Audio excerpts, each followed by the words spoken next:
You are not lazy. You are not broken. You are just being controlled by a feeling that was never meant to lead you. Motivation is a visitor. It shows up loud, makes promises, then disappears without cleaning up the mess. If you stay until the end of this story, you will steal a method that turns inconsistent people into unstoppable people, and it starts with one sentence you will never forget. Before we go any further, subscribe to Inspirational Tales Hub, because this channel exists for one reason: to rewire how you think about success, discipline, and personal transformation. In a small mountain town where winter mornings bite your lungs and silence feels heavy, a 17-year-old runner named Daniel built his life on a dangerous lie. Daniel believed he was the kind of person who worked hard, but only when he felt like it. On the days his mind was bright and his body felt light, he trained like a champion. He ran 6 miles at race pace, attacked hill repeats, finished sprint drills, then went home with the smug confidence of someone who thinks effort is proof of destiny. But effort is not destiny. Consistency is. On the days the sky turned gray, on the days his legs ached, on the days his bed felt warmer than his dreams, Daniel told himself the same story. Tomorrow. Later. When I feel it again. He called it listening to his body. He called it being authentic. He called it sustainable. His training log called it chaos. 3 intense days, then 5 days off, 2 perfect weeks, then a month of excuses. Daniel was talented, but his talent lived inside bursts and vanished inside comfort. People praised him at meets because he looked effortless, and that praise became another drug. It convinced him he could afford inconsistency because he was special. If this pattern feels familiar, like the video right now, that small action tells me you recognize this cycle in your own life. His coach, Martinez, had seen this before. 15 years of coaching had taught him a brutal truth. Gifted athletes do not fail because they lack ability. They fail because they keep negotiating with themselves. Every Monday morning, Coach Martinez asked the same question. Where were you Wednesday, Friday, Saturday? Daniel always had an answer. He was tired. He needed rest. He did not feel it. He needed the right mindset. He needed motivation. Coach Martinez never raised his voice. He used something sharper than anger. He used clarity. Your body needed rest, or your mind needed motivation. Daniel hated that line because it was true. He defended himself like people defend habits they know are destroying them. He said the best athletes train with joy, not obligation. He said discipline without passion leads to burnout. He said forcing himself did not feel right. Coach Martinez told him the truth Daniel did not want to hear. The best athletes train whether they feel joy or not. That is why they are the best. Daniel ignored him. Daniel did what millions of people do. He tried to buy consistency with inspiration. He followed motivational accounts. He watched highlight videos. He listened to speeches that made his chest feel full of fire. Every morning he tried to manufacture the feeling that would make him lace up his shoes. Some days it worked. Most days it did not. Motivation came like a wave. Powerful, loud, temporary.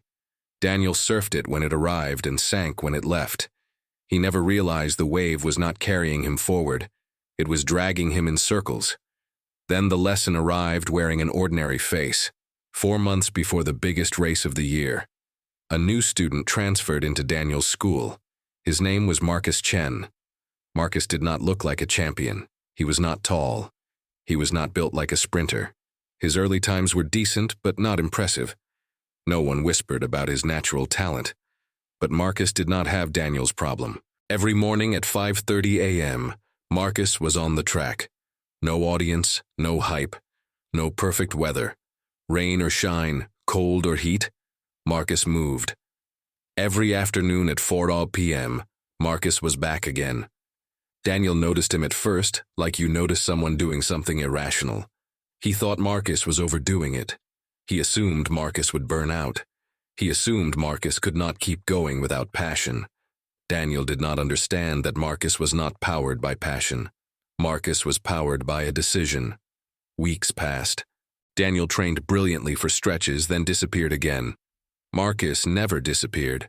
Marcus was boring in the way that builds legends. Marcus was the same person on Tuesday as he was on Sunday.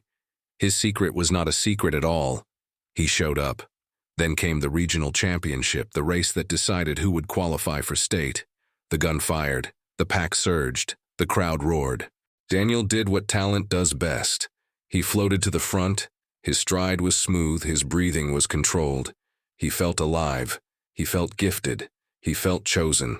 For 2 miles he led, and a dangerous thought grew inside him. Motivation works. At mile 3, the debt came due. Daniel's lungs burned like fire. His legs tightened. His stride cracked. His rhythm collapsed. It was not sudden. It was a slow collection of every morning he skipped. Every day he waited. Every time he chose comfort and called it wisdom.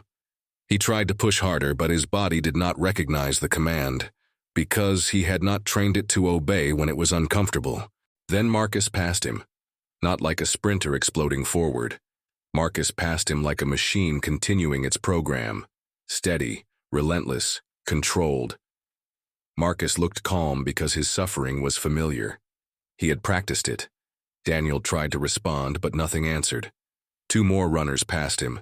Daniel crossed the finish line in 5th place. Only the top 3 qualified for state. Marcus won. That night, while everyone celebrated, Daniel sat alone in the stadium. The track was empty. The air was cold. The silence did not feel peaceful. It felt accusing. Daniel did not cry because he lost one race. He cried because he finally understood he had been losing for years. He whispered the sentence that changes people when they are ready to change. I am tired of being the person who almost becomes someone. The next morning, before sunrise, Daniel knocked on Coach Martinez's office door. Coach, he said, I need help. I do not know how to be consistent. I only train when I feel like it. Marcus beat me because he showed up every day, and I do not know how to do that. Coach Martinez did not smile. He did not scold. He did not say, I told you so. He said, come with me. They walked to the track. The sky was dark, the kind of dark that makes most people turn back toward warmth. Beyond the field stood a line of old trees that had survived storms Daniel could not imagine. Coach Martinez pointed at the field as a gust of wind swept across it. Flags snapped, leaves scattered, grass bent like it was bowing. The wind is powerful, Coach Martinez said. When it blows, everything moves. That is what motivation feels like. Loud, exciting, easy to mistake for strength. Then the wind stopped. In seconds, the flags went limp. The field went still. The world looked ordinary again. Coach Martinez looked at Daniel. What happens when the wind stops? Daniel watched the stillness and understood without wanting to. Without the wind, nothing moves. Exactly, Coach Martinez said. Motivation is beautiful, but it is not reliable. You cannot build your life on something that does not promise to show up. He pointed to the trees. Now look at those trees. The wind tries to break them and they do not fall. Why? Daniel stared at them. Because they are strong. Coach Martinez shook his head. Because they have roots. Deep roots you cannot see. Roots built slowly, day after day, underground, unnoticed, uncelebrated.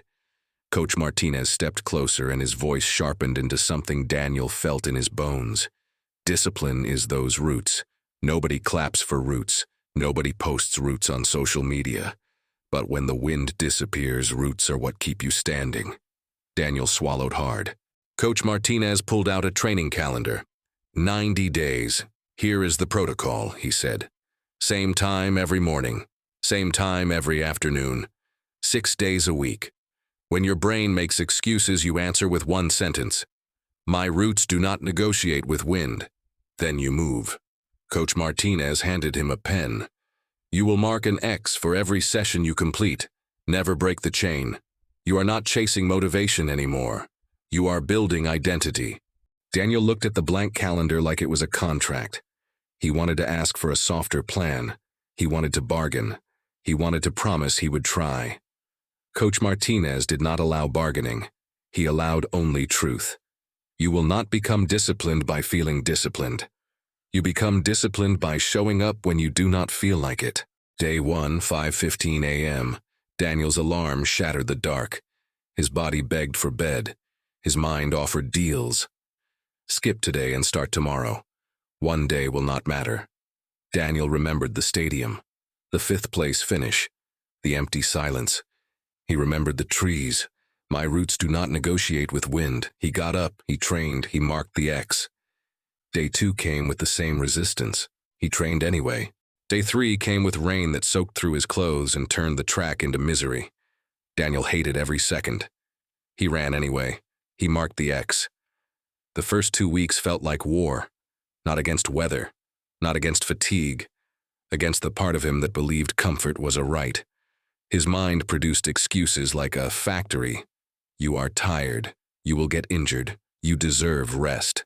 Daniel learned something powerful. He did not need to win arguments with his mind. He only needed to move his feet.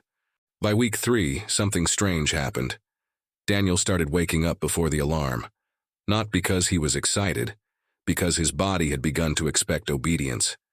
Discipline was becoming normal. Week 5 brought a test that had nothing to do with running. A Friday night party. The biggest of the semester, music, friends, the feeling of being young and free. Daniel did the math. Training at 5:30 a.m. He needed sleep. He needed recovery. At 9:15 p.m., while the party was still climbing, Daniel left. His best friend grabbed his arm and laughed. "It is not even 10. You are really leaving?" Daniel's old self would have stayed. Then skipped Saturday, then lied to himself about why. Daniel looked at his friend and spoke with calm he had never owned before. "I am not leaving because I am better than you. I am leaving because I am building something you cannot see yet." He walked home alone, feeling the sting of missing out, and also feeling a deeper strength growing underneath. The wind is fun for a moment. Roots are power forever. Week 7 brought sickness, fever, a sore throat, a body asking for mercy. The old Daniel would have vanished for a week and called it self-care. The new Daniel remembered the rule. Adapt, do not skip. Daniel could not do full training. He did not pretend he could, but he did something. Stretching, mobility work, visualization, studying race footage, he marked the X. The chain stayed unbroken. That decision built a mental muscle stronger than any workout. It taught him that discipline is not about being reckless. It is about being faithful to the process, even when the process changes form. Week 12 arrived. 90 days. A calendar filled with X marks. Daniel looked in the mirror and saw a different person. His body was leaner. His stride was stronger. His times had dropped. His endurance had climbed. But the greatest change was invisible. He no longer waited for motivation. He no longer needed the perfect song, the perfect sunrise, the perfect mood. He had become consistent. One afternoon, Marcus approached him. "You are different," Marcus said. Respect in his voice. "You have not missed in months." Daniel nodded.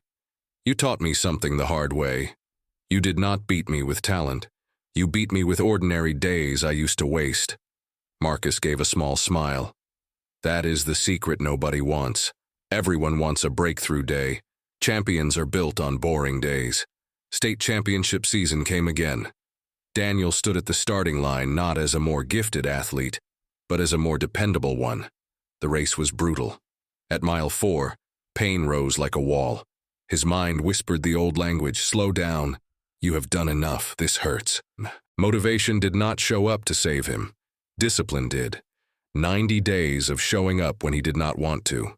Rain mornings, early alarms, leaving parties, training through discomfort. He did not suddenly feel inspired. He simply continued. Daniel crossed the finish line in 3rd place, a state medalist. Marcus won again, and Daniel smiled wider than the gold medalist, because he finally understood what winning really was. He was no longer the person who almost became someone. He had become someone. This is not a running story. This is a life story, because your goals do not care how you feel on Wednesday. Your dreams do not pause because the wind stopped blowing. Motivation is a visitor.